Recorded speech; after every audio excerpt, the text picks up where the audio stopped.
नमस्कार मित्रों, आपका भारत न्यायिक सहायता केंद्र चैनल में स्वागत है। आज का प्रश्न संविधान से है।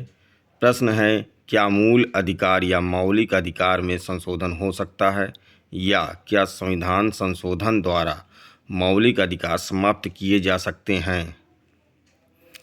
उत्तर, सन 1951 में संविधान के प्रथम संशोधन के समय से ही यह विवाद रहा है कि क्या संसद संविधान संशोधन के माध्यम से भारत के संविधान के भाग 3 में प्रदत्त मौलिक या मूल अधिकारों में परिवर्तन कर सकती है, या क्या संसद संशोधन द्वारा मौलिक अधिकारों फंडामेंटल राइट्स को समाप्त कर सकती है।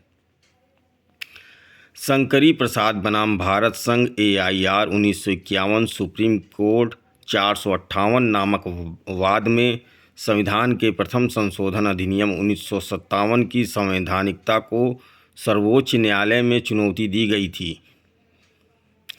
याचिकाकर्ता का यह तर्क यह था कि यह संशोधन संविधान के भाग 3 में प्रदत्त मौलिक अधिकारों का अतिक्रमण करता है, अतः असंवैधानिक है, क्योंकि ऐसा करना संविधान के अनुच्छेद 13(2) द्वारा वर्जित है।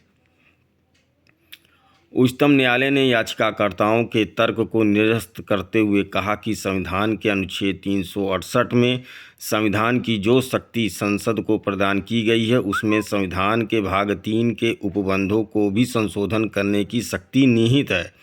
अतः संसद संविधान संशोधन की शक्ति के अंतर्गत मौलिक अधिकारों को भी संशोधित कर सकती है।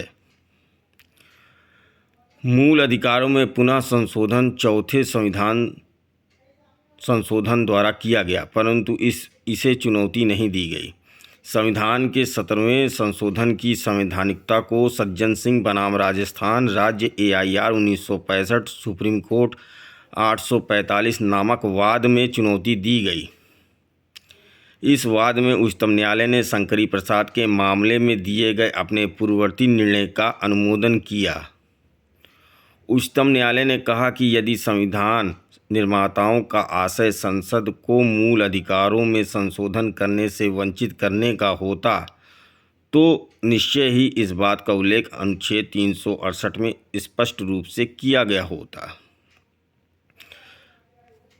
यह विवादित प्रश्न गोलकनाथ बनाम पंजाब राज्य AIR 1967 सुप्रीम कोर्ट 1643 नामक वाद में पुनः उठा। मामले में अंतर्ग्रस्त प्रश्न की महत्ता को देखते हुए 11 न्यायाधीशों की पूर्ण पीठ का गठन हुआ।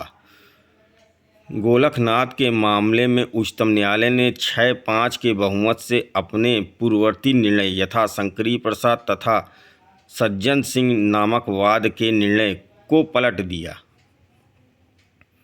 उच्चतम न्यायालय ने यह अभिमत व्यक्त किया कि अनुच्छेद 368 में संसद को संविधान के भाग 3 में प्रदत्त मौलिक अधिकारों को संशोधित करने की शक्ति नहीं है।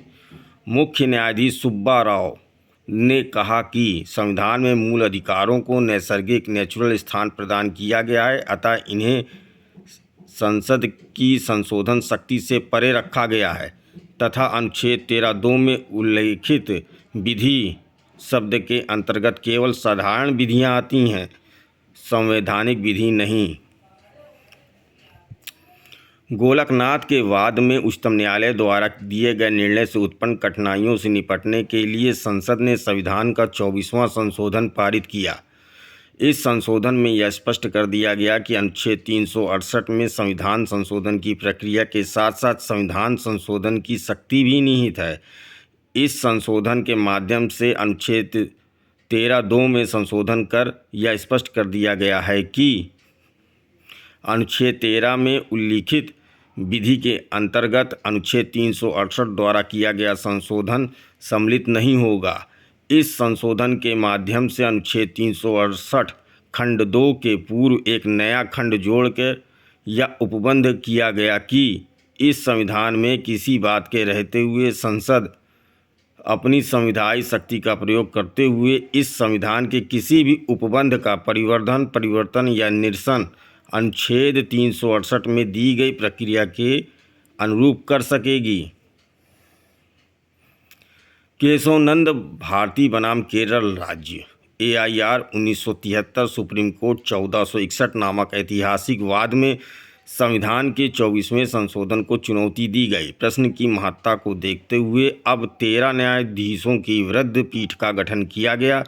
इन 13 न्यायाधीशों में 11 न्यायाधीशों ने पृथक पृथक निर्णय दिए, परंतु इन निर्णयों में कुछ समानताओं के आधार पर न्यायालय का निर्णय 7-6 के बहुमत से घोषित किया गया। इस निर्णय में उच्चतम न्यायालय ने यह स्पष्ट किया कि यद्यपि अनुच्छेद 368 के अंतर्गत संसद को संविधान संशोधन की विस्तृत शक्ति प्राप्त है, परंतु संसद की यह संशोधन शक्ति असीमित नहीं है तथा संसद ऐसा संशोधन नहीं कर सकती जिससे संविधान के मूल तत्व बेसिक एलिमेंट या आधारभूत ढांचा बेसिक स्ट्रक्चर नष्ट हो जाए। संसद इस परिधि के अंतर्गत ही अपनी संवैधानिक संशोधन की शक्ति का प्रयोग कर सकती है। उच्चतम न्यायालय ने मूल तत्व या आधारभूत ढांचे शब्द को परिभाषित तो नहीं किया, परंतु उदाहरण के रूप में कुछ तत्व प्रस्तुत किए तथा कहा कि यह सूची उदाहरणात्मक है तथा मामले के तथ्यों तथा परिस्थितियों के अनुसार न्यायालय मूल तत्व या आधारभूत ढांचे की इस सूची में वृद्धि कर सकती है। उच्चतम न्यायालय ने यह स्पष्ट किया कि संसद अपनी संशोधन शक्ति के अंतर्गत वर्तमान संविधान को निरस्त कर नया संविधान नहीं लिख सकती है। संविधान के मूल तत्व या आधारभूत ढांचे में परिवर्तन का अर्थ नया संविधान लिखना ही हुआ। उच्चतम न्यायालय ने निम्न तथ्यों को आधारभूत ढांचा माना है। पहला, संविधान की सर्वोच्चता। दूसरा, सरकार का गणतांत्रिक तथा लोकतांत्रिक स्वरूप। तीसरा, संविधान का धर्मनिरपेक्ष स्वरूप। चौथा, विधानमंडल, कार्यपालिका तथा न्यायपालिका के मध्य शक्ति पृथक्करण। पाँचवां, संविधान की संघात्मक प्रकृति। केशवानंद भारती के बाद के निर्णय को इंदिरा नेहरू गांधी बनाम Rajnarayan AIR 1975 supreme court 2297, SC Gupta बनाम भारत संघ AIR 1982 सुप्रीम कोर्ट 149 तथा मिनर्वा मिल्स बनाम भारत संघ AIR 1980 सुप्रीम कोर्ट 1789 नामक वाद में अनुसमर्थित तथा स्वीकार किया गया। वर्तमान स्थिति क्या है? केशवानंद भारती नामक वाद में उच्चतम न्यायालय द्वारा किए गए निर्णय से उत्पन्न कठिनाइयों से निपटने के लिए संसद में संविधान का 42वां संशोधन सन 1976 में किया गया, जिसके माध्यम से अनुच्छेद 368 का खंड 4 तथा खंड 5 जोड़ा गया।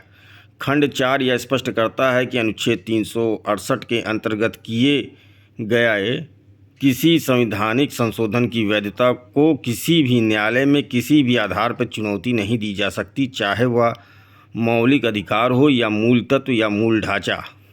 खंड 5 में यह स्पष्ट किया गया कि अनुच्छेद 368 के अंतर्गत प्रदत्त संसद की संविधान की संशोधन शक्ति पर किसी भी प्रकार की परिसीमा नहीं होगी। संविधान के 42वें संशोधन को मिनर्वा मिल्स बनाम भारत संघ AIR 1980 सुप्रीम कोर्ट 1789 नामक वाद में चुनौती दी गई। इस वाद में उच्चतम न्यायालय की पूर्ण पीठ ने यह मत व्यक्त किया कि 42वें संशोधन द्वारा अनुच्छेद 368 में जोड़ा गया कि खंड 4 तथा खंड 5 असंवैधानिक है, क्योंकि उनके द्वारा अनुच्छेद 368 में प्रदत्त संसद की संविधान संशोधन शक्ति को असीमित कर दिया गया है। न्यायालय ने यह स्पष्ट किया कि संविधान सर्वोच्च है, न कि संसद। संविधान संशोधन की सीमित शक्ति तथा न्यायिक पुनर्विलोकन संविधान के मूल तत्व या आधारभूत ढांचा है। IR कोहिहलो बनाम state of Tamil Nadu AIR 2007 supreme court 861 के मामले में उच्चतम न्यायालय द्वारा पुनः यह स्पष्ट किया गया कि संसद मूल अधिकारों में संशोधन तो कर सकती है, लेकिन आधारभूत ढांचे के अध्याधीन रहते हुए। वर्तमान स्थिति यह है कि अनुच्छेद 368 के अंतर्गत पारित संविधान संशोधन न्यायालय द्वारा परीक्षित किया जाएगा कि क्या उसके द्वारा आधारभूत ढांचे को नष्ट तो नहीं किया गया है। Thanks for watching. Like, subscribe and share.